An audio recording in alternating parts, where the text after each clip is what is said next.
अध्याय 3721। तुम मेरे साथ इतना रूखा कैसे हो सकते हो? तुम्हारे दिमाग में कुछ गड़बड़ है। शैतानी दिमागी दौड़ का गुलाम। चूंकि तुम मुझसे लड़ना चाहते हो, इसलिए मैं तुम्हारी इच्छा पूरी करूंगा, रक्त देवता क्लोन ने शांति से उत्तर दिया। अगर तुम हार गए तो मैं चाहता हूं कि तुम घुटने टेको, प्रणाम करो और अपनी गलती स्वीकार करो। साथ ही अपना शरीर भी सौंप दो, जियो जी ने अचानक ठंडी आवाज में कहा। तुम चाहते हो कि मैं घुटने टेक दूं, प्रणाम करूं और अपनी गलती मान लूं। और तुम चाहते हो कि मैं अपना शरीर सौंप दूं। रक्त देवता क्लोन ने मानो कुछ बेतुका सुना हो। तुम्हारी योजना अच्छी है। तुम मेरा शरीर इतनी आसानी से पाना चाहते हो। बाकी काले भूत भी दंग रह गए। यह जियाओ जी हिम्मत कर रहा था। उसने पिशाच रक्तपुत्र के शरीर पर नजर डालने की हिम्मत की। तुम्हारी हिम्मत नहीं है, जियो जी ने व्यंग्य किया। मैं क्यों नहीं मानूंगा? रक्तदेव क्लोन हंसा। लेकिन इसमें कोई दाव नहीं है। मैं क्यों मानूं? मैं नहीं हारूंगी, जियो जी ने शांति से जवाब दिया। क्या मजाक है? क्या तुम्हें यकीन है कि तुम जीत जाओगे? फिर तुलना करने की क्या बात है? तुम हार मानकर अपना शरीर क्यों नहीं सौंप देते? रक्त देवता क्लोन ने मजाक उड़ाया। मुझे लगता है तुम्हारे दिमाग में कुछ गड़बड़ है। क्या तुम मुझे बेवकूफ समझते हो? प्रतिभाशाली अंधेरे प्रेतों ने जियाओ जी को अजीब तरह से देखा। क्या आपके दिमाग में कुछ गड़बड़ है? इस आदमी की जबान बहुत तेज थी। वो शैतानी दिमाग की नस्ल का एक हुनर था, पर उसे इस तरह बेइज्जत किया गया। सिर्फ पिशाच रक्तपुत्र ही ऐसा कहने की हिम्मत कर सकता है। हालांकि उन्हें ये स्वीकार करना पड़ा कि रक्त देवता क्लोन ने जो कहा था उससे समझ। वह चाहता था कि दूसरे लोग उसके आगे घुटने टेके और झुकें, लेकिन वह कोई शर्त नहीं लगाना चाहता था। यह अच्छी बात नहीं थी। पिशाच रक्तपुत्र मूर्ख नहीं था। कई अंधेरे प्रेतों को शैतानी मन जाति से गहरी दुश्मनी थी। वे सामान्यतः उन्हें अपमानित करने की हिम्मत ही नहीं करते थे। इसलिए जब उन्होंने जियाओ जी को डांटते देखा तो वे खुशी खुशी तमाशा देखने लगे। अगर मैं हार गया तो मैं घुटनों के बल झुककर तुम्हें प्रणाम करूंगा। जियाओ जी ने काले लबादे से ढका हुआ था। लबादे के नीचे से उसकी ठंडी आंखें बाहर निकली और उसने रक्तदेव क्लोन को घूरा। पर्याप्त नहीं, रक्त देवता क्लोन ने शांतिपूर्वक उत्तर दिया। और क्या चाहिए तुम्हें? जियो जी ने अधीरता से पूछा।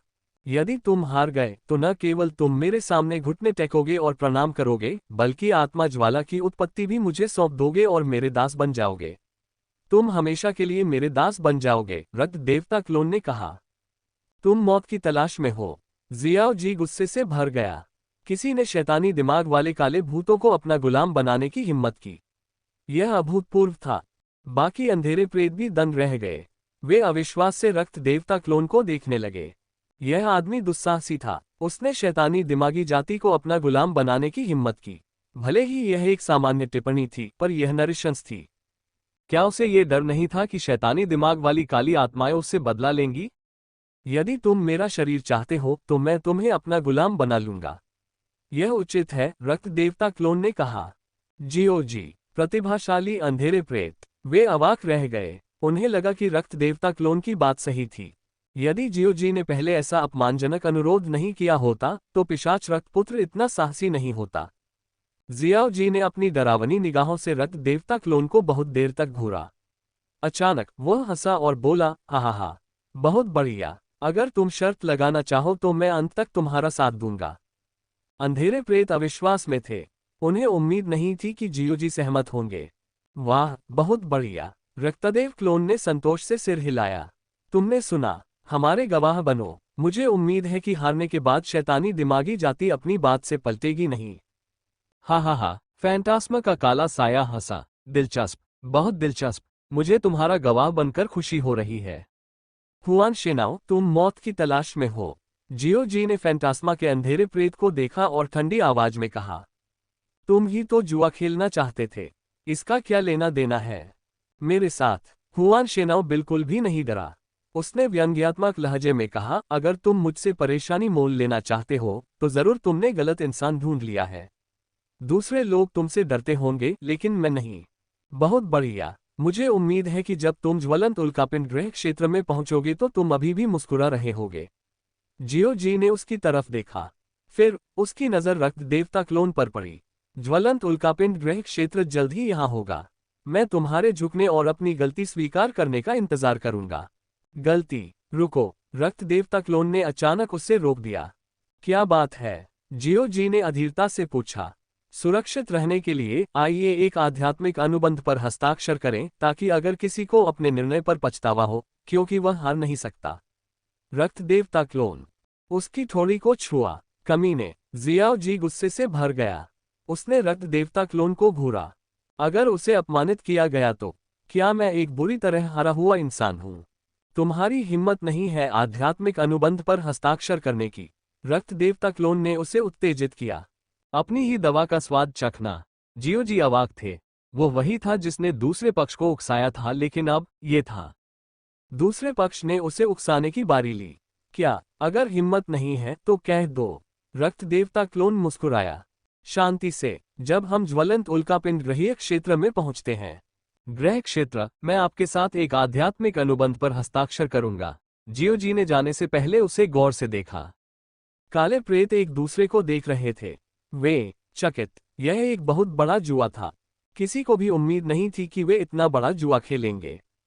यदि कोई पक्ष हार जाता तो उसे अपना शरीर त्यागना पड़ता। यदि दूसरा पक्ष हार जाता तो वो जीवन भर के लिए दुश्मन का गुलाम बन जाता। चाहे आप इसे किसी भी तरह से देखें, शर्त थोड़ी ज्यादा थी। जो हार गया वो सब कुछ खो देगा। ये बहुत बड़ा था। वे दोनों बहुत बड़े जुआरी थे। चलो फिर से मिलते हैं ज्वलंत उल्कापिंड ग्रह क्षेत्र में। हुआन शेनाओ ने अपनी हरी आंखों से रक्त देवता क्लोन को गौर से देखा, फिर वह गायब हो गया। बाकी काली प्रेतों ने ये देखकर कुछ नहीं कहा। उन्होंने आह भरी और पर्दा गायब हो गया। केवल विशाल शैतान जाति, भेड़ सिर शैतान जाति और शैतान मोथ रेस तितर बितर हो गई। उन्होंने रक्त देवता क्लोन की ओर देखा और उसकी ओर देखा। कहने को कुछ नहीं था। हो गया। टालमटोल की रणनीति सफलतापूर्वक पूरी हो गई। रक्त देवता क्लोन ने पलकें झपकाईं और अनियंत्रित रूप से मुस्कुराया। इसके अलावा उन्होंने न केवल पर्याप्त समय खरीदा, बल्कि गलती से शैतानी दिमागी जाति से एक गुलाम हासिल किया। कितना बड़ा फायदा। बेशक उसे लगा कि जियाओ जी हारने वाली है। उसका बनना दास एक पूर्व निष्कर्ष था। दूसरे पक्ष को शायद ये पता नहीं होगा कि यह एक जाल था। एक बार इस खेल में घुसने के बाद आप जाने के बारे में भूल सकते हैं। इसी समय पिशाचों के काले प्रेत एक दूसरे से नजरें मिला रहे थे। एक दूसरे से वे सभी शर्त से हैरान थे और यह भी भूल गए कि वे नहीं जानते थे कि रक्त देवता क्लोन क्या करना चाहता था। क्या वो सचमुच अन्य अंधेरे प्रेतों के साथ प्रतिस्पर्धा करने जा रहा था और अपना नाम बनाओ? लेकिन पूरी ताकत लगाने की कोई जरूरत नहीं थी। सब लोग थोड़ा असहाय महसूस कर रहे थे। उनका खून का बेटा वाकई बहुत अच्छा था। दुश्मन बनाना। डेविल माइंड रेस का जियाओ जी पहले से ही उससे नाखुश था। चिढ़ाने के बाद शायद वह उससे दिल ही दिल में नफरत करने लगा था। ये रक्तपुत्र परेशानी पैदा करने में माहिर था। अतीत में पिशाच जाति की प्रतिभाएं पिशाचों को भड़काने का साहस नहीं कर पाती थीं। शैतानी दिमाग वाले काले भूत। यहां तक कि पिशाच भी शैतानी दिमाग वाले काले भूतों का शिकार बन जाते थे। शैतानी दिमाग वाली जाति ने कभी खाना बंद नहीं किया था। वे न केवल ब्रह्मांड में अन्य जीवित प्राणियों के शरीर एकत्र करते हैं, लेकिन वे इसके अलावा वह विभिन्न अंधेरे प्रेत जातियों से प्रतिभाओं के शरीर भी एकत्रित करेगा। जियो जी की नजर रक्तपुत्र के शरीर पर थी। यही कारण था कि वह ये शर्त लगाए। फिर भी रक्तपुत्र इसके लिए सहमत हो गया। क्या होगा अगर वो जियो जी से हार गया? दूसरा पक्ष शैतानी दिमाग वाली जाति का एक प्रतिभाशाली व्यक्ति था। वह जाना जाता था शक्तिशाली और रहस्यमय होने के कारण, यहां तक कि रक्तपुत्र भी शायद उसका मुकाबला न कर सके। रक्तपुत्र पिशाचों के काले प्रेत चिंतित थे। उन्होंने रक्त देवता क्लोन को देखा और झिझक गए। खासकर यूफेलिया, जारोसा और बाकी लोग। वे चिंतित थे। शैतानी दिमाग की जाति का जियाओ जी कोई साधारण इंसान नहीं था। चिंता मत करो। रक्त देवता क्लोन ने सबकी ओर देखा और शांति से उत्तर दिया। वह समझ सकता था कि ये पिशाच अंधेरे प्रेत उसकी सुरक्षा को लेकर सचमुच चिंतित थे। उन्हें सिर्फ इस बात की चिंता नहीं थी कि वह शैतानी दिमाग वाले अंधेरे प्रेत जियाओ जी से हार जाएगा। इससे उसे थोड़ा जटिल महसूस हुआ। वांग टेन के क्लोन के रूप में रक्त देवता क्लोन का दृष्टिकोण हमेशा प्रकाश ब्रह्मांड रहा था। हालांकि वह एक पिशाच था, फिर भी वह पिशाच के अंधेरे प्रेत के साथ एकमत नहीं हो सकता था। रक्त देवता क्लोन ने मन ही मन आह भरी। उसने धीरे से अपनी आंखें बंद कर ली और पिशाचों के काले भूतों को देखना बंद कर दिया। उसे डर था कि कहीं उसका दिल न पिघल जाए।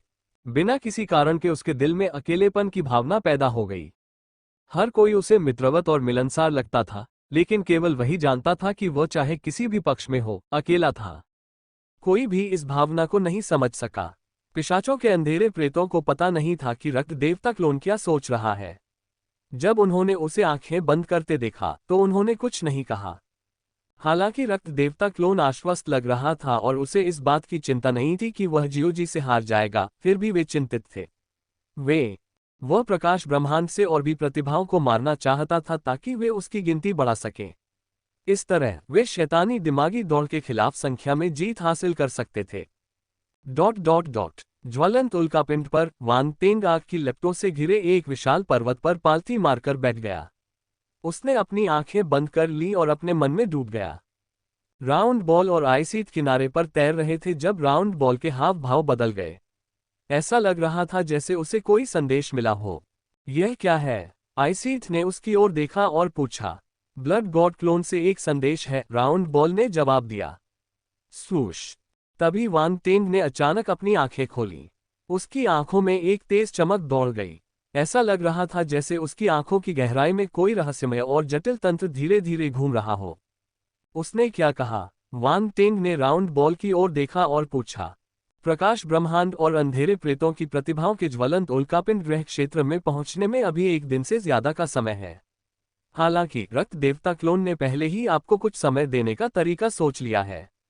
आपको जल्दी करनी चाहिए, राउंड बॉल ने सख्ती से कहा। मैं समझ गया। वान तेंग ने सिर हिलाया। संरचना में सुधार हो गया है। हम नक्काशी शुरू कर सकते हैं। ये हो गया। राउंड बॉल आश्चर्यचकित था। आइसीथ भी हैरानी से देखने लगी। उसे उम्मीद थी कि वान तेंग कोई चमत्कार कर देगा, लेकिन उसे उम्मीद नहीं थी कि वह इतनी जल्दी व्यूह रचना पूरी कर देगा। क्या इस व्यक्ति की द्वितीय करीय प्रतिभा वास्तव में इतनी शक्तिशाली थी?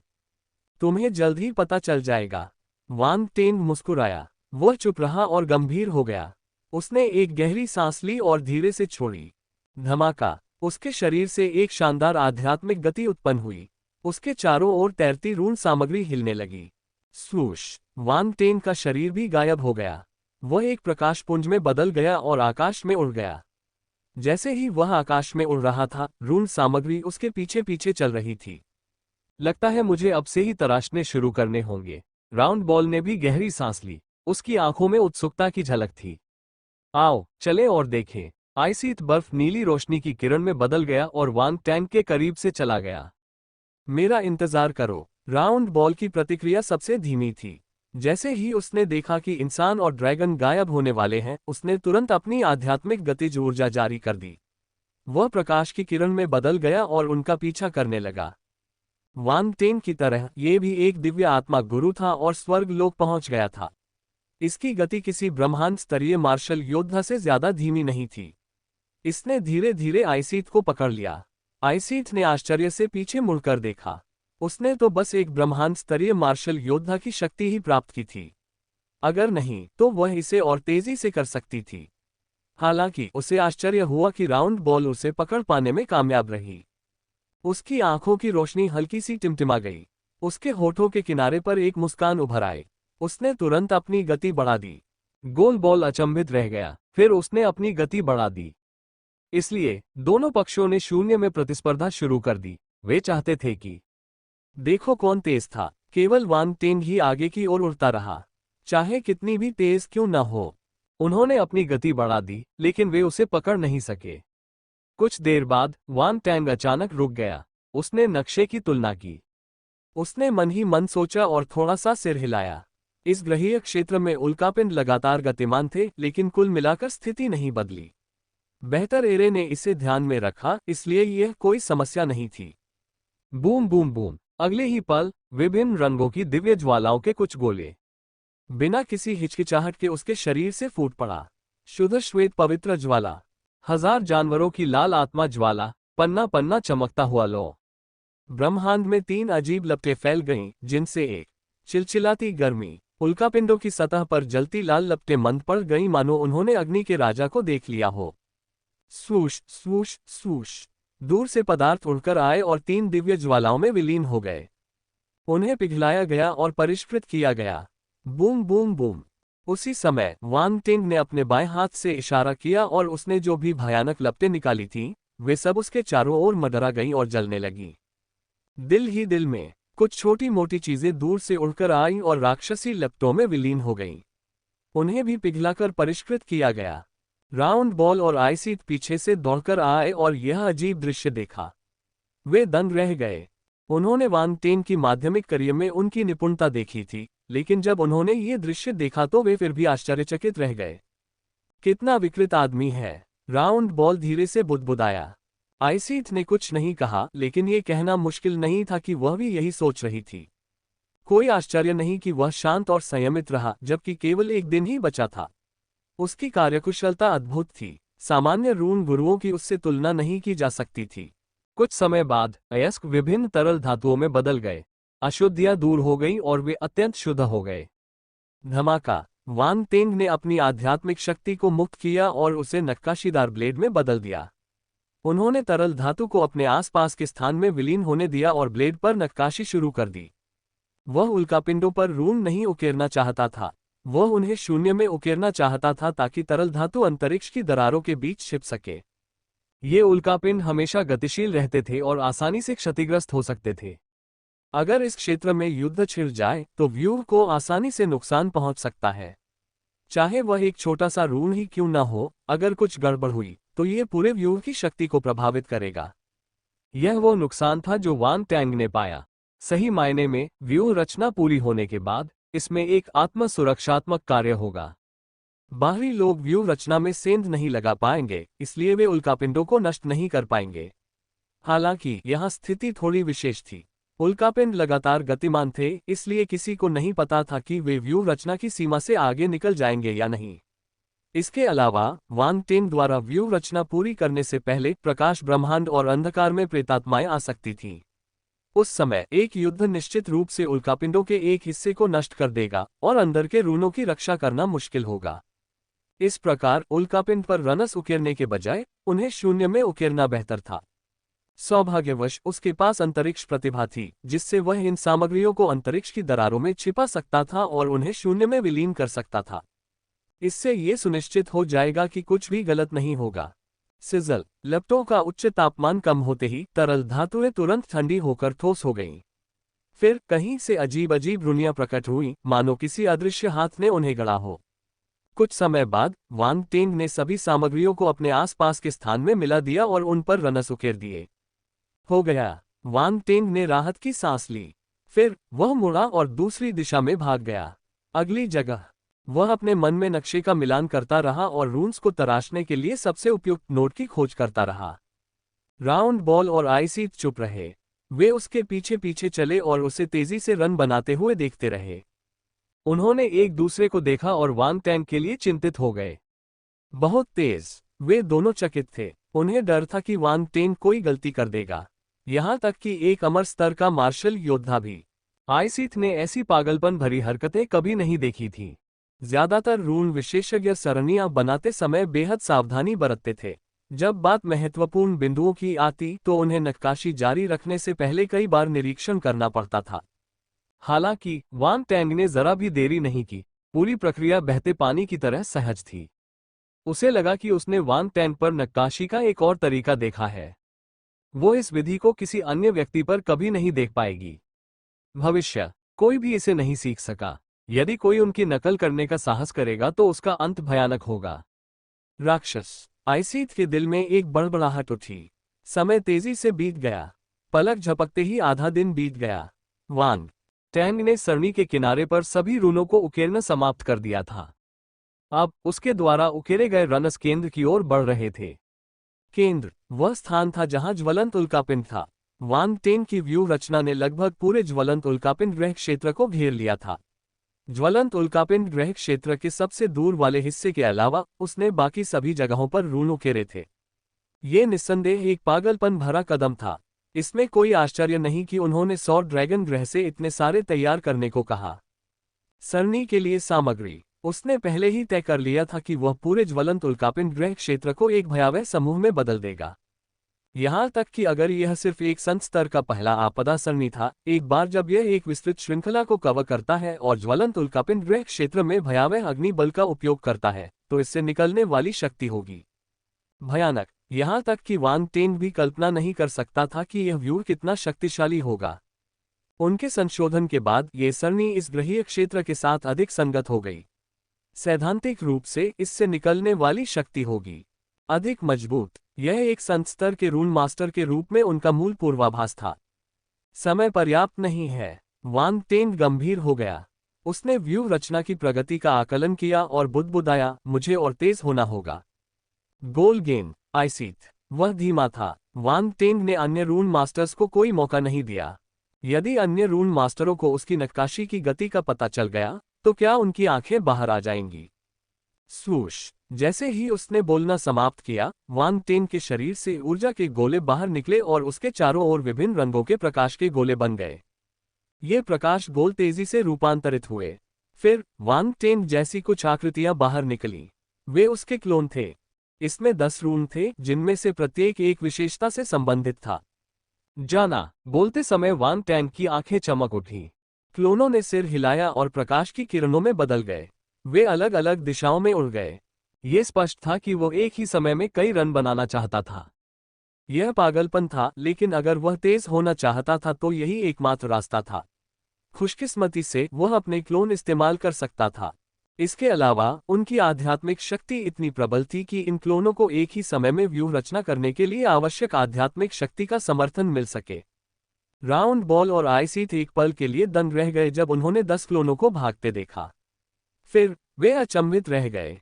ये कैसे संभव है? सबसे ज्यादा अपमानजनक जैसी कोई चीज नहीं होती, बस कुछ और भी ज्यादा अपमानजनक होता है। वान टेन को उनकी परवाह नहीं थी। उन्होंने अपनी आध्यात्मिक गतिशीलता का परिचय दिया और इस क्षेत्र में रून उकेर दिए। 1 घंटा, 2 घंटे, 3 घंटे। समय फिर बीतता गया। वान टेन और 10 क्लोनों की अद्भुत नक्काशी के तहत रून नक्काशी का काम अविश्वसनीय गति से आगे बढ़ा। 10 क्लोनों के पास वान टेन की रून महारत थी, इसलिए उन्हें रून बनाने में कोई समस्या नहीं हुई। हालांकि संत स्तर के रूनों को तराशना जटिल था, फिर भी अंत में कोई गलती नहीं हुई। उन्होंने बिना किसी दुर्घटना के तराशना पूरी कर ली। दिन जल्दी बीत गया। वान टेन जलते उल्कापिंड के पास लौट आया और राहत की सांस ली। इसी समय 10 क्लोनों ने अपना नक्काशी मिशन पूरा किया और मुख्य शरीर से मिलने के लिए ज्वलंत उल्कापिंड पर वापस लौट आए। आखिरकार सिर्फ कोर एरिया के रून्स ही नहीं उकेरे गए हैं। वान टेन शांत नहीं हुआ। वह बेहद गंभीर बना रहा।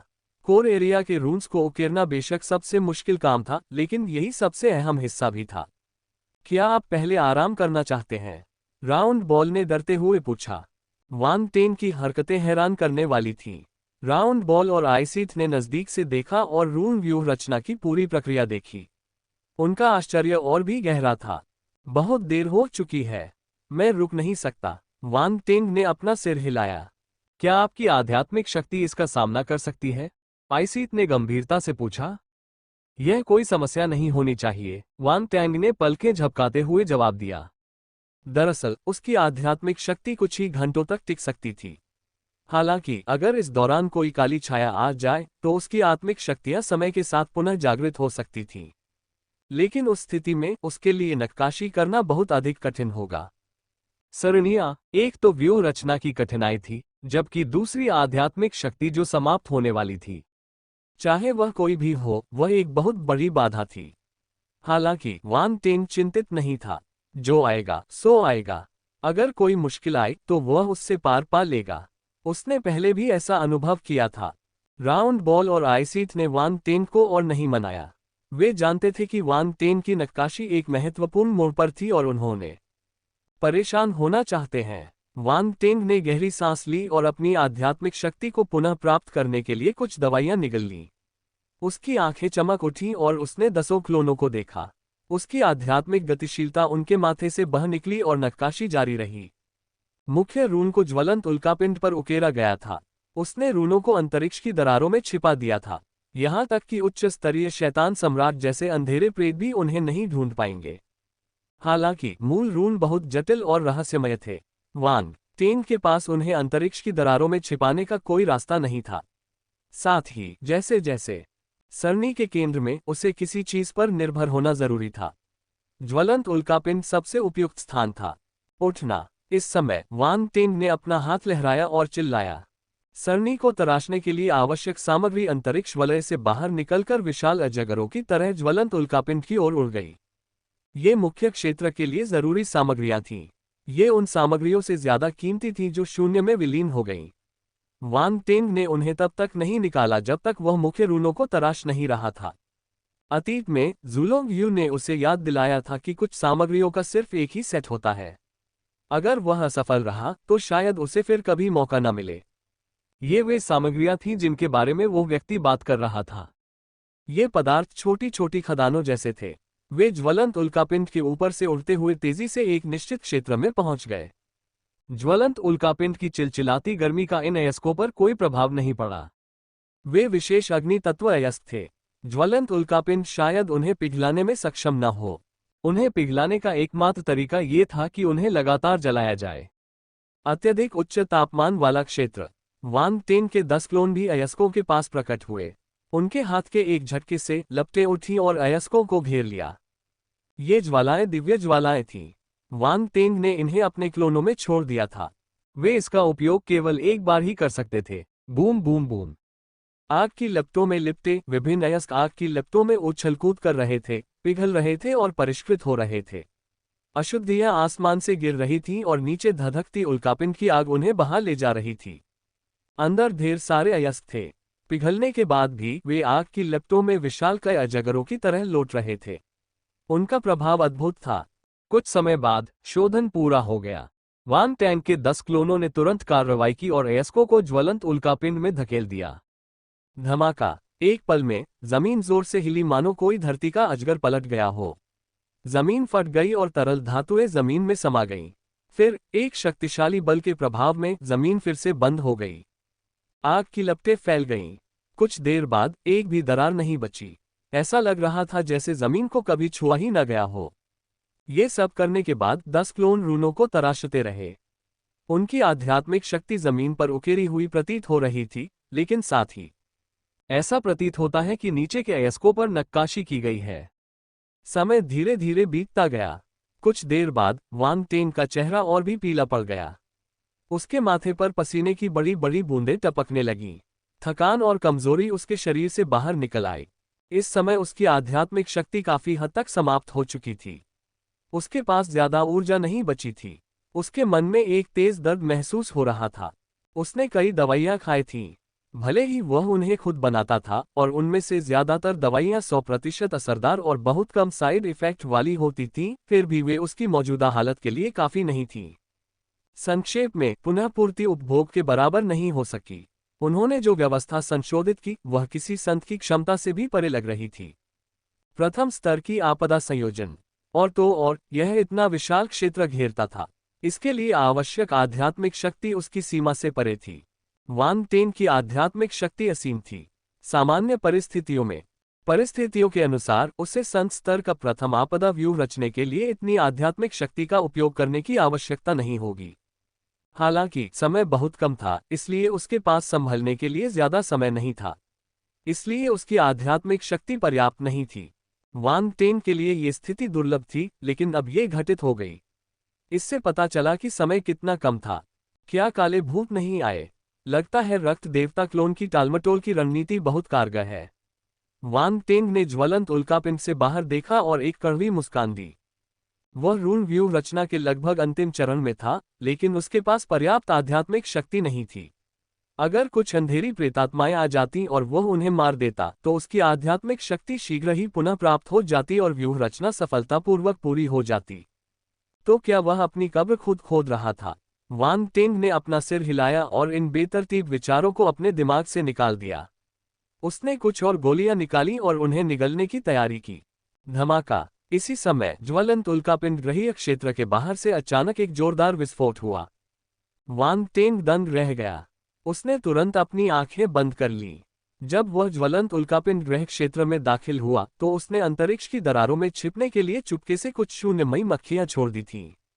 इस प्रकार यदि ज्वलंत उल्कापिंड ग्रहीय क्षेत्र के किनारे पर कोई हलचल होती तो वह उसे तुरंत महसूस कर लेता। वह जिस हलचल का इंतजार कर रहा था वह यही लग रही थी। जैसे ही उसने आंखें बंद की, उसके विचार शून्य शरीर में प्रकट हो गए। उसने बाहर की स्थिति को भांप लिया। दूर से अलग अलग आकार प्रकार के अनगिनत अंतरिक्ष यान उड़ रहे थे। इन अंतरिक्ष यानों के पीछे एक घनी काली शक्ति आकाश को ढके हुए पर्दे की तरह छा रही थी। उनके पीछे का स्थान घोर अंधकार में था। तारों की कोई रोशनी नहीं थी। यह एक भयानक दृश्य था। ये किसी प्रलय के दृश्य जैसा था। इससे लोग उदास और भयभीत हो जाते थे। सामने वाला अंतरिक्ष यान किसी डरे हुए पक्षी की तरह था। वह विपत्ति से बचकर ज्वलंत उल्कापिंड ग्रह की ओर भागा जा रहा था। सेक्टर अंधेरे प्रेत यहाँ है। ज्वलंत उल्कापिंड को देखकर वांग टैंग ने अचानक अपनी आंखें खोली। वो आश्चर्यचकित और प्रसन्न था। वह जानता था कि अंधेरी प्रेत प्रतिभाओं की संख्या भयावह थी। डाकलन छोड़ने से पहले उसने इसे व्यक्तिगत रूप से देखा था, इसलिए वह मानसिक रूप से तैयार था। लेकिन अब जब वह व्यक्तिगत रूप से उनका सामना कर रहे थे, तब भी उन्हें दबाव का एहसास हो रहा था। ईमानदारी से कहूं तो अगर उसके पास इतने सारे लोगों से लड़ने के लिए व्यूह रचना की मदद नहीं होती, अंधेरे भूतों को देखकर वह मुड़कर जितना दूर भाग सकता था, भाग जाता। वह मूर्ख नहीं था। वह इतने प्रतिभाशाली और अज्ञानी लोगों का सामना कैसे कर सकता था? क्या केवल प्रेत ही प्रेत है? लेकिन अब जब वह तैयार है तो वह उनसे लड़ने में सक्षम हो सकता है। सीधे सामने, ये सोचते ही वांग टैंग की नजरें स्थिर हो गईं। वो मुस्कुराया और थोड़ा उत्साहित लग रहा था। उन्होंने तुरंत एक सूचना भेजी। कुछ समय बाद 10 क्लोन फ्लेमिंग से आकाश में उड़ गए। उल्कापिंड और ज्वलंत उल्कापिंड के किनारे की ओर धराशायी।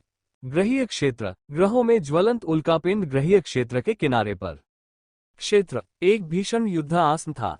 प्रकाश ब्रह्मांड से प्रतिभाओं के अंतरिक्ष यान ज्वलंत उल्कापिंड ग्रहीय क्षेत्र में टकरा रहे थे। उल्कापिंडों के कारण उनकी गति प्रभावित हो रही थी। बूम बूम बूम विस्फोट चारों दिशाओं से आ रहे थे। क्षुद्रग्रह घनीभूत थे। अंतरिक्ष यान भरा हुआ था, इसलिए 1 इंच भी हिल नहीं सका। कुछ दूर उड़ने के बाद ये दूर से क्षुद्रग्रहों से टकराया। एक चमकदार रोशनी चमक उठी। सुरक्षा कवच। हा, वे भाग नहीं सकते। शिकार शुरू होता है। उनके पीछे काली धुंध से उत्साहित गर्जनाएं आ रही थीं।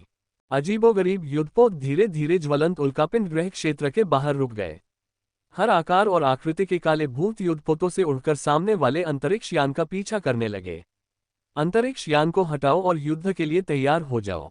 उसी समय प्रकाश ब्रह्मांड की प्रतिभाओं के अंतरिक्ष यानों से चिल्लाहटें सुनाई दी। अंतरिक्ष यान भी रुक गए।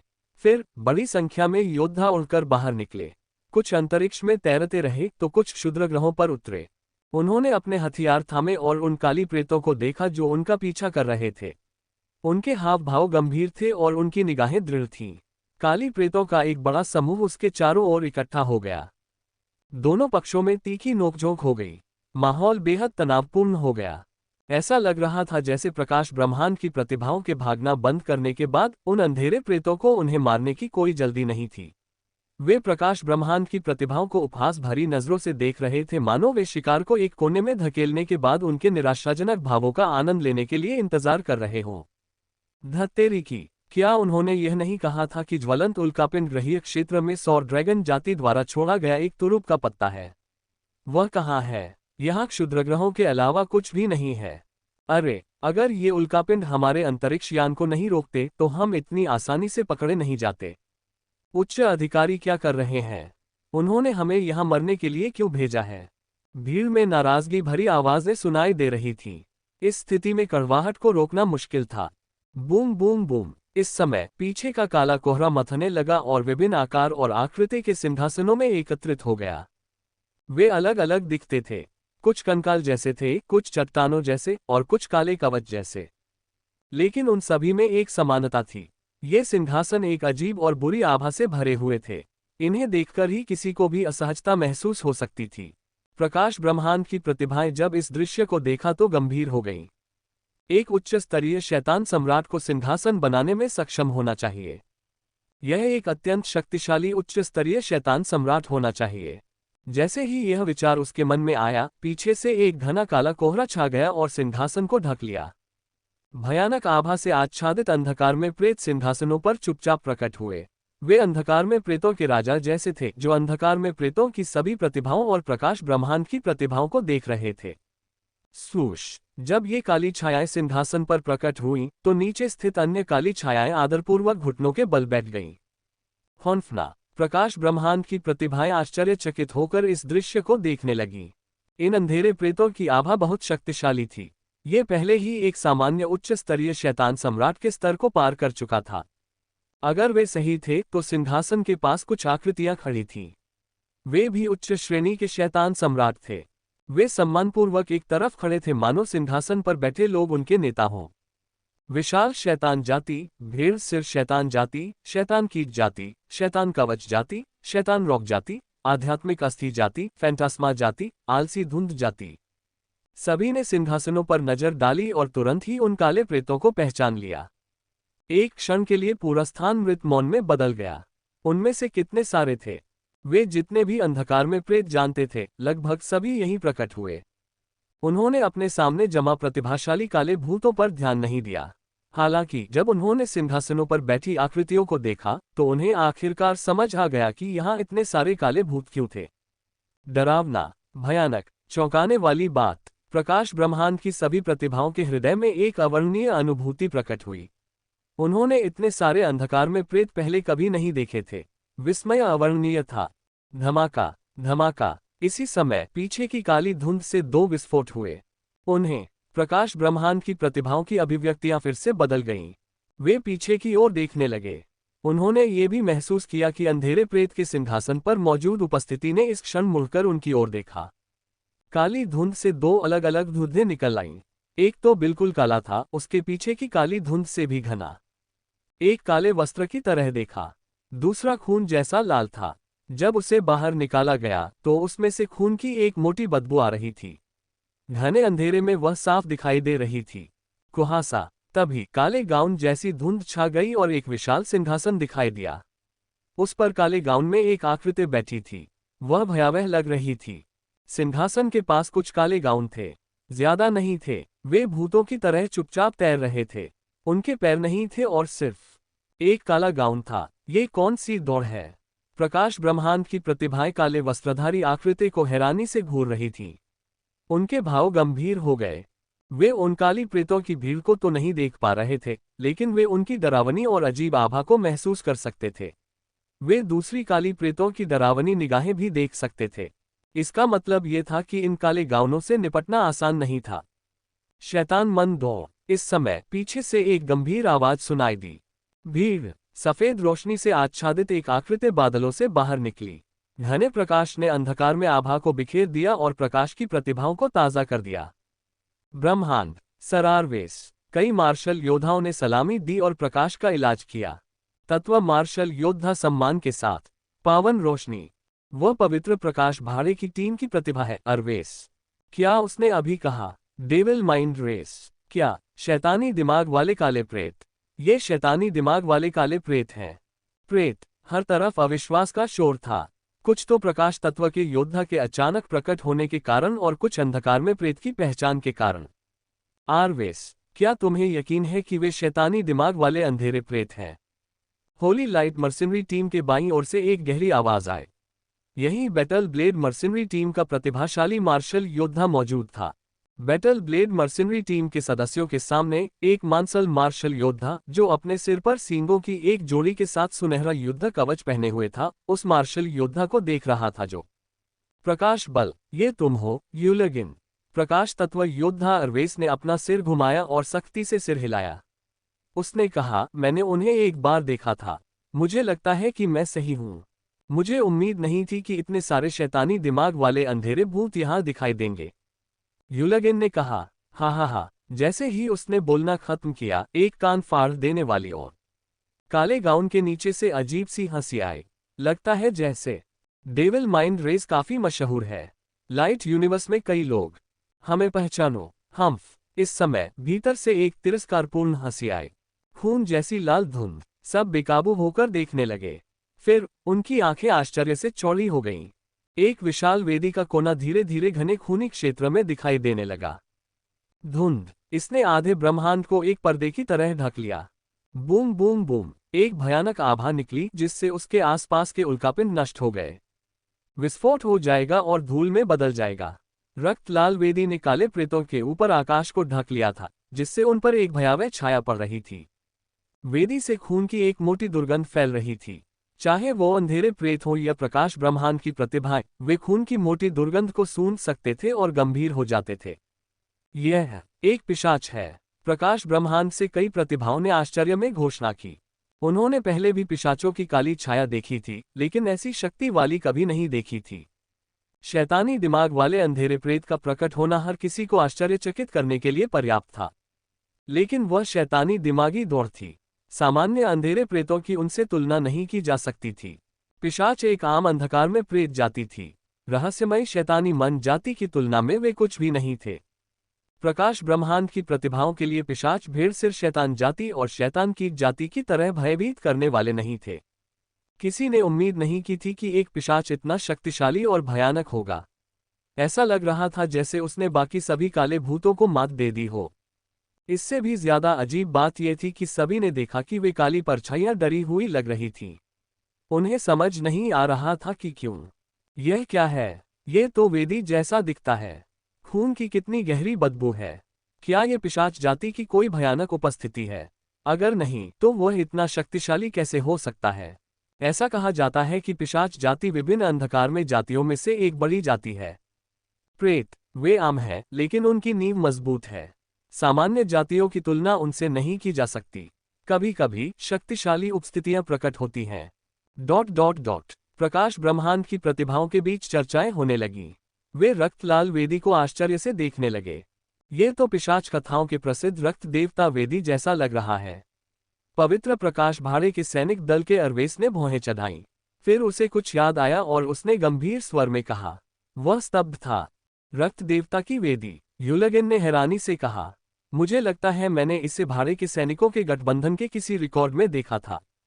यह इतिहास में दर्ज हो जाना चाहिए। मुझे उम्मीद नहीं थी कि यह यहाँ दिखाई देगा। आरवेस ने गहरी सांस ली। उसकी आवाज में अब भी आश्चर्य था। रक्त देवता वेदी, दूर से धातु जैसी आवाज सुनाई दी। अरवेस और यूलगिन ने मुड़कर देखा तो एक हृष्टपुष्ट योद्धा सुनहरे युद्धक कवच पहने हवा में खड़ा था। उससे एक शक्तिशाली आभा निकल रही थी। हालांकि ये व्यक्ति यूलगिन से अलग था। उसकी छाती, बाहें और चेहरा सुनहरे शल्कों से ढका हुआ था। और भी अजीब बात यह थी कि उसके पीछे एक अजगर की पूंछ थी। वह स्वाभाविक रूप से नीचे लटक रही थी और सुनहरे शल्कों से ढकी हुई थी। वे चमक रहे थे। गोल्डन ड्रैगन रेस ऐड हो गए। अरवेस और यूलगिन ने तुरंत एक दूसरे को पहचान लिया। उनकी आवाज में गंभीरता का भाव था। वे दोनों इस नए योद्धा से भयभीत थे। ये वास्तव में रक्त देवता वेदी है। गोल्डन ड्रैगन रेस के मार्शल योद्धा एडहोगे ने अपना सिर उठाया और धीमी आवाज में कहा, वर्चुअल यूनिवर्स कॉर्पोरेशन का भी ऐसा ही रिकॉर्ड है। इसकी शक्ल देखकर लगता है कि यह पिशाच कथाओं में वर्णित रक्त देवता वेदी ही होगी। ये सही है। आरवेस ने सिर हिलाया। लगता है इस बार कड़ा मुकाबला होने वाला है, एडहोगे ने शांति से कहा। उसकी आंखों में प्रतिस्पर्धा की झलक थी। धमाका। वे बातें कर ही रहे थे कि धीरे धीरे एक विशाल वेदी प्रकट हुई। वेदी का सिरा बड़ा होता गया और रक्त लाल धुंध से अजीब सी रक्त लाल आकृतियां बाहर निकलीं। वे वेदी पर खड़ी होकर नीचे देखने लगीं। हम्फ, शैतानी दिमाग वाले काले भूत के काले गाउन के नीचे से एक ठंडी खर्राटे आईं। जियाओ जी की मजाकिया आवाज सुनाई दी। जूजियो, तुम कमजोर हो लेकिन तुम्हें नाटक करना आता है। हम अभिनय के मामले में मेरी तुलना आपसे नहीं की जा सकती। रक्त लाल धुंध के भीतर से एक हल्की हंसी आई। स्वूश। जैसे ही उसने बोलना समाप्त किया, रक्त लाल जल की एक धारा बह निकली और रक्त देवता वेदी पर एक रक्त लाल सिंहासन के रूप में एकत्रित हो गई। सिंहासन पर लंबे रक्त लाल बालों और रक्त लाल मुखौटे वाली एक आकृति प्रकट हुई। उसने एक हाथ सिंहासन के हत्थे पर रखा और आलस से उस पर टेक लगा दी। उसने अपना हाथ अपनी ठुड्डी पर रखा और इस तमाशे को गौर से देखा। दिलचस्पी। उसकी लाल आंखों में एक सनक थी, पर साथ ही ठंडक और उदासीनता भी, मानो जिंदगी एक ठंडी लाश हो। चीज। रक्त देवता क्लोन को लगा कि वह अवश्य ही दुष्ट होगा। यह एक पिशाच के काले प्रेत के लिए बहुत उपयुक्त था। वह एक पिशाच जैसा दिखता था। Big boss. पहले तो उसने इस तरह प्रकट होने की योजना नहीं बनाई थी, लेकिन जैसे ही वह वहां पहुंचा, उसने देखा कि कुछ काली प्रेतात्माएं अपना तमाशा कर रही हैं। पिशाचों को बहुत जर्जर दिखने से रोकने के लिए वह केवल यही कर सकता था। रक्त देवता वेदी को बाहर निकालें और एक शो प्रस्तुत करें। बेशक इसका उद्देश्य पिशाचों के बोलने के अधिकार को बढ़ाना था। वह प्रकाश ब्रह्मांड का एक जासूस था। अगर उसे अभिनय करना था तो इसे ठीक से करो। उसे सभी काले भूतों से भी ज्यादा दुष्ट होना था। इस तरह कोई भी उस पर शक नहीं करेगा। जैसी कि उम्मीद थी, जब अंधेरे प्रेतों ने उसे रक्त देवता वेदी को बाहर निकालते देखा तो उनकी आंखों में भय और अधिक बढ़ गया। यहां तक कि प्रकाश ब्रह्मांड की प्रतिभाओं ने भी उसे एक परेशान करने वाले अंधेरे प्रेत के रूप में माना। हालांकि अरवेस, युलगिन, एडोगे और बाकी प्रतिभाएं बेकाबू होकर भौहें चढ़ाकर रक्त देवता क्लोन को हैरानी से देखने लगीं। उन्हें सिर्फ एक मध्यम दर्जे का शैतान सम्राट ही क्यों दिखाई दिया? सभी उच्च स्तरीय शैतान सम्राटों के बीच यह मध्य स्तरीय शैतान सम्राट थोड़ा आकर्षक और आश्चर्यजनक था। हालांकि उच्च स्तरीय शैतान सम्राटों का डर नकली नहीं हो सकता था। चाहे वो दूसरी जातियों के काले भूत हो या शैतानी दिमाग वाले काले भूत, वे उसे नीची नजर से नहीं देखते थे, बल्कि वे उसके बराबर ही लगते थे। वे एक दूसरे से प्रतिस्पर्धा करते प्रतीत होते थे। प्रकाश ब्रह्मांड की प्रतिभाएं और भी हैरान थीं। उन्हें समझ नहीं आ रहा था कि यह पिशाच सा काला प्रेत कहां से आया है। ये काले प्रेत उससे इतना डरते क्यों थे? जूजू, चलो अब समय बर्बाद नहीं करते। अब हमारे द्वंद्वयुद्ध का समय हो गया है।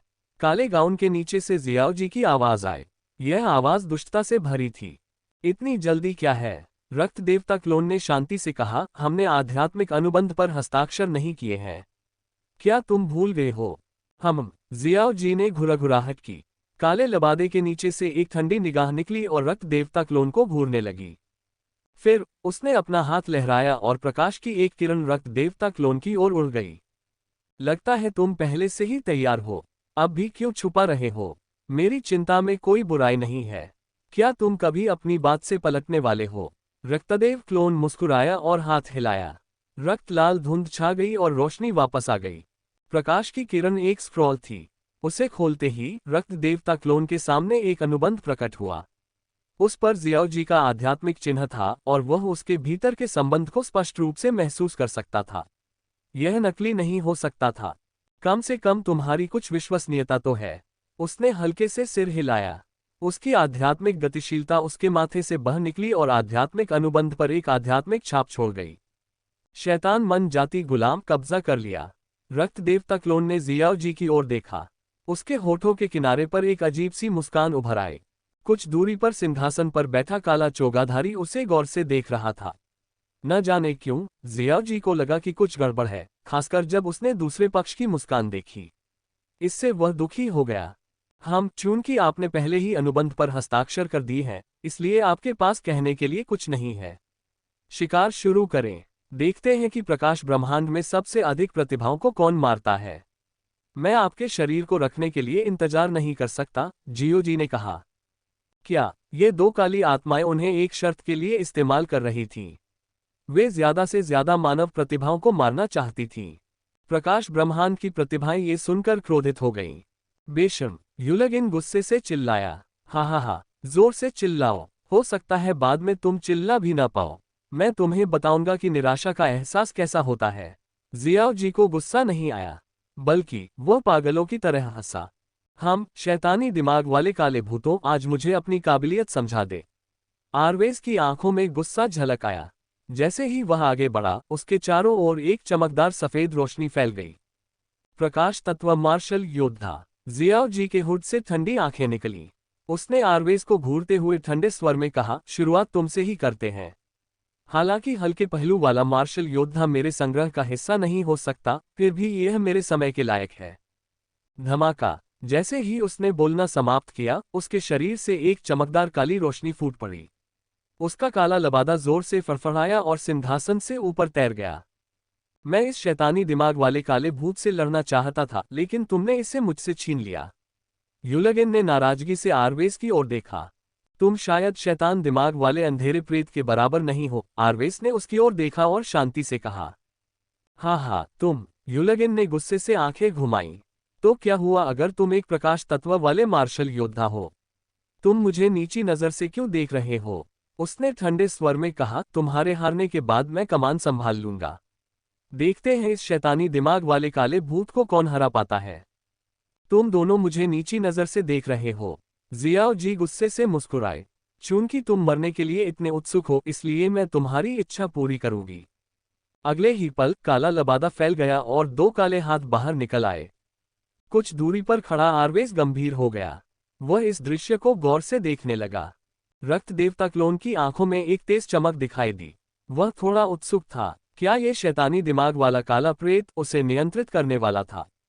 अन्य जातियों के शरीर। वह सोच रहा था कि यह कौन सी दौड़ थी। हिस। जैसे ही यह विचार उसके मन में आया, उसके चारों ओर का काला गाउन जियाओ जी का शरीर अपनी पूरी क्षमता तक फैल गया।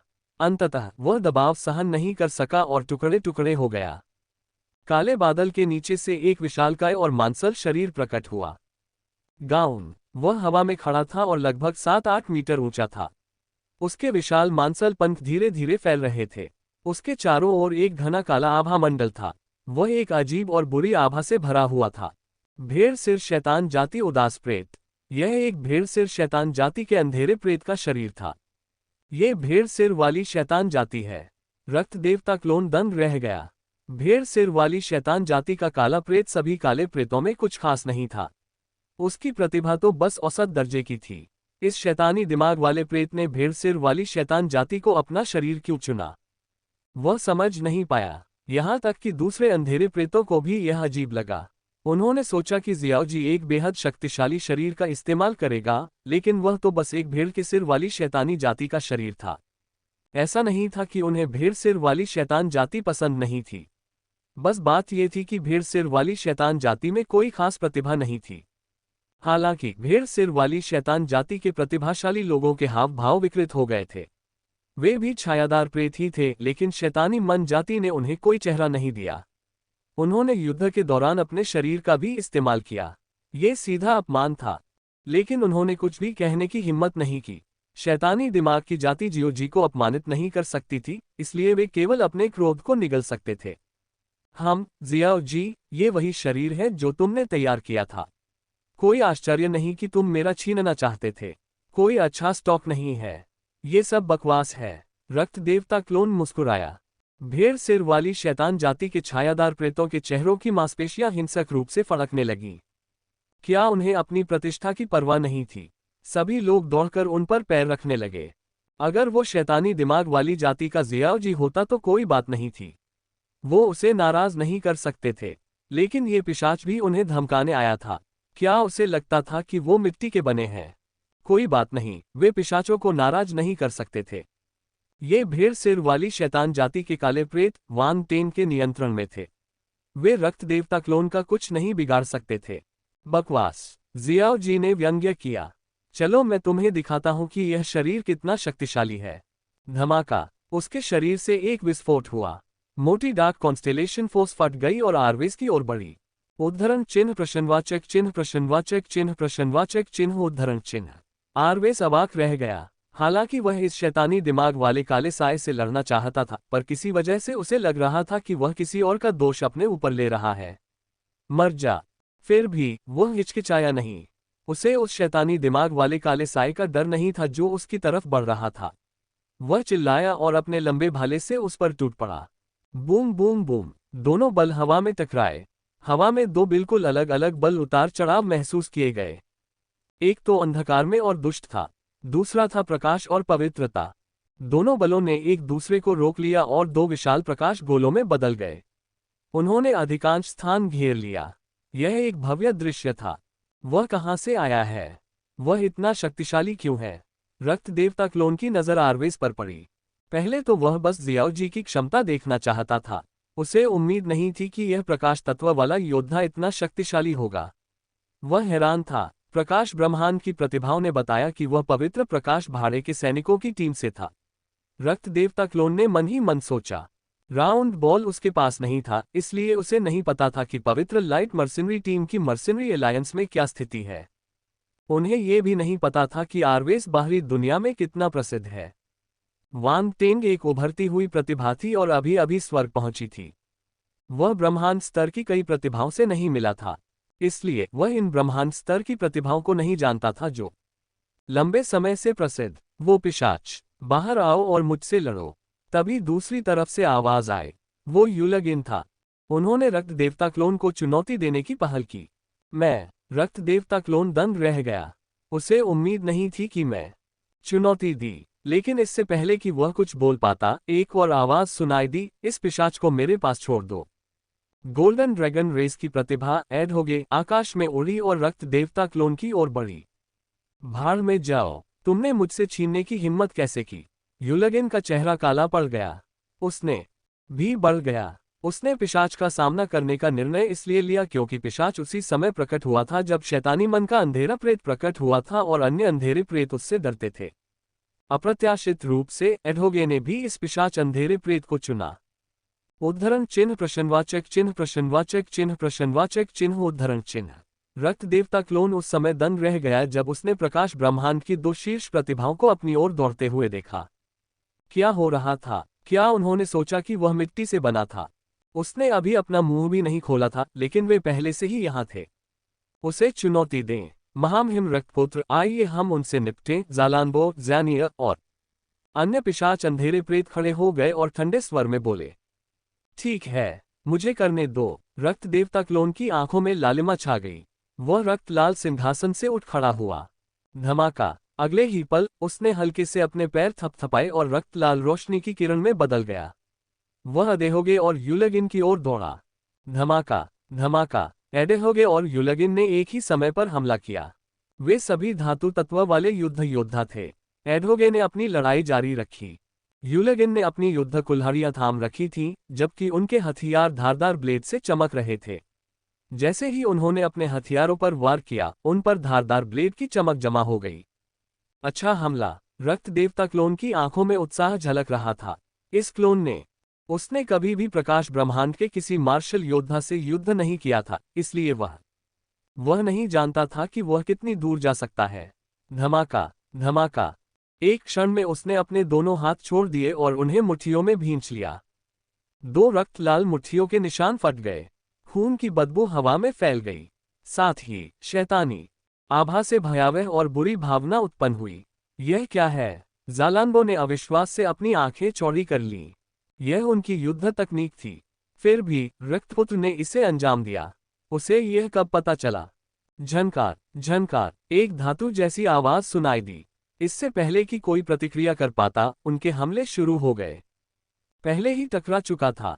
रक्त देवता क्लोन ने दो ब्रह्मांड स्तरीय प्रतिभाओं को रोकने में कामयाबी हासिल की। केवल प्रकाश ब्रह्मांड। रक्तपुत्र कितना शक्तिशाली है! यूफेलिया, ज़ारोसा, ज़ेनिया और अन्य पिशाच प्रतिभाएं उत्साहित हो गईं। उनके चेहरे पर उत्साह दिखाई दिया। सबसे पहले वे चिंतित थे कि मध्य स्तरीय शैतान सम्राट रक्तपुत्र प्रकाश ब्रह्मांड से इन ब्रह्मांड स्तर की प्रतिभाओं को हराने में सक्षम नहीं होगा। लेकिन अब उन्हें पता चल गया था कि वे बहुत ज्यादा सोच रहे थे। रक्तपुत्र की क्षमता को सामान्य बुद्धि से नहीं मापा जा सकता था। हॉन्फना! प्रकाश ब्रह्मांड की प्रतिभाओं में खलबली मच गई। वे आश्चर्य से ये दृश्य देख रहे थे। ये पिशाच अंधेरा प्रेत इतना शक्तिशाली है। वह वर्चुअल यूनिवर्स कॉर्पोरेशन, एडहोगे और बैटल ब्लेड मर्सनरी टीम के युलगिन की ब्रह्मांड स्तर की प्रतिभा को रोकने में कामयाब रहा। उसने ये कैसे किया? क्या काली आत्माएं सचमुच इतनी शक्तिशाली होती हैं? ये सिर्फ प्रकाश ब्रह्मांड की प्रतिभाएं ही नहीं थीं।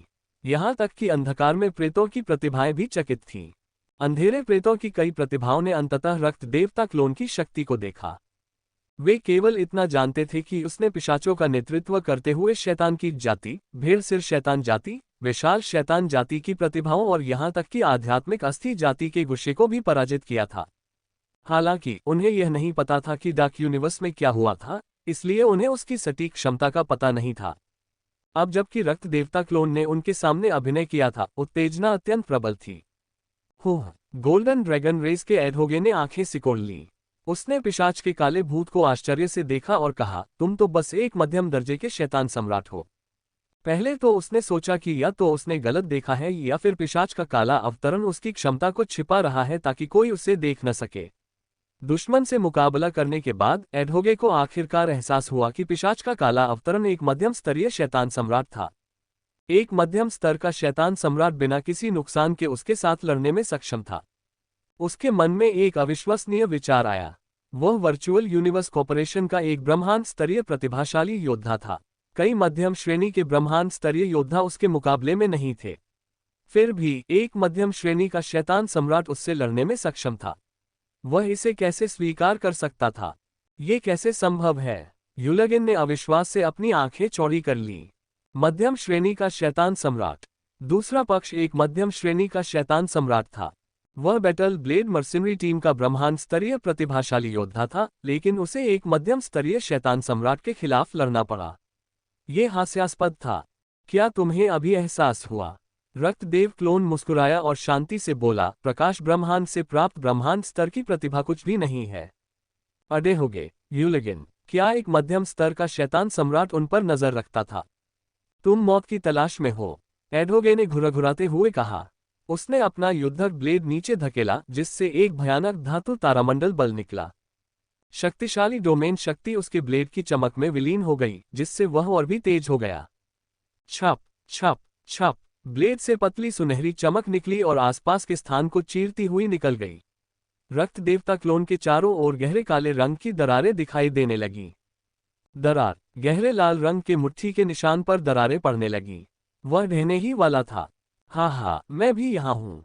यूलगिन मुस्कुराया। उसके शरीर से एक शक्तिशाली क्षेत्र फूट पड़ा और उसकी कुल्हाड़ी की चमक में विलीन हो गया। स्वूश, विशाल कुल्हाड़ी की चमक से एक चमकदार सुनहरी रोशनी फूट पड़ी। ऐसा लग रहा था जैसे वह पल भर में कई गुना फैल गई हो। कुल्हाड़ी की चमक से एक भयानक तीक्ष्णता फैल गई, जिससे उसके आसपास की जगह में मकड़ी के जाले जैसी दरारें दिखाई देने लगीं। क्रैक क्रैक क्रैक, रक्त देवता क्लोन की दूसरी मुट्ठी के निशान से एक चटकने की आवाज सुनाई दी। यह आवाज पूरे मुट्ठी के निशान तक फैल गई। एकीकरण चरण में चौथे स्थान का मेटल डोमेन। रक्त देवता क्लोन की आंखें चमक उठीं। वह थोड़ा हैरान था। प्रकाश ब्रह्मांड के इन दो प्रतिभाशाली मार्शल योद्धाओं ने चौथे स्तर के एकीकरण चरण धातु क्षेत्र को समझ लिया था। क्या यह संयोग था? नहीं, यह कोई संयोग नहीं था। वे दोनों अपने अपने गुटों की शीर्ष प्रतिभाएं थीं। यह सामान्य बात थी। उन्हें एकीकरण चरण डोमेन को समझने के लिए रक्त शैतान डोमेन चौथे स्तर एकीकरण चरण सक्रिय। रक्त देवता क्लोन अचानक मुस्कुराया और अपने दिल में चिल्लाया। धमाका धमाका, उसके शरीर से एक समान रूप से शक्तिशाली क्षेत्र फूट पड़ा और संयुक्त हो गया। अपनी मुट्ठी में दोनों मुट्ठियों की चमक से एक गाढ़ा गहरा लाल रंग निकल रहा था। वे चमकते तारों जैसे थे, लेकिन साथ ही उनसे एक खूनी और बुरी आभा भी निकल रही थी। दरारें तुरंत भर गईं। रक्त देवता क्लोन की मुट्ठियों के निशान एडोगे और यूलगिन के हमलों से टकराए, जिससे एक हिंसक झड़प हुई। शून्य में विस्फोट, धमाका, भयावह बल अवशेष चारों ओर फैल गया। अगले ही पल दोनों पक्षों के हमले जोरदार हो गए। बल के प्रहार से दोनों पक्ष पीछे हट गए। कोई भी उन्हें हरा नहीं सका। लेकिन ये बात सबको चौंका देने के लिए काफी थी। ऐसा इसलिए था क्योंकि रक्त देवता क्लोन दो प्रतिभाओं से लड़ रहा था। केवल प्रकाश ब्रह्मांड, एडोगे और यूलगिन कुछ हजार मीटर दूर रुक गए। दूर से रक्त देवता क्लोन की ओर गंभीरता से देखा। अभिव्यक्ति, उन्होंने यह उम्मीद नहीं की थी कि पिशाच का अंधेरा भूत उनके आक्रमणों को रोक सकेगा जब वे अपने क्षेत्र पर कब्जा कर लेंगे। दूसरे पक्ष की क्षमता वास्तव में आश्चर्यजनक थी। रक्तदेव क्लोन उदासीन और शांत निगाहों से हवा में तैर रहा था। उसने उन दोनों को उकसाने के अंदाज में अपनी उंगलियां दिखाईं। मरना मरना, एडोगे और यूलगिन ने एक दूसरे को देखा और चिल्लाया। फिर वे रक्त देवता क्लोन की ओर बढ़े। इस समय वे एक आम सहमति पर पहुंचे। वे साथ मिलकर काम करेंगे, इस पिशाच अंधेरे प्रेत की देखभाल करने के लिए।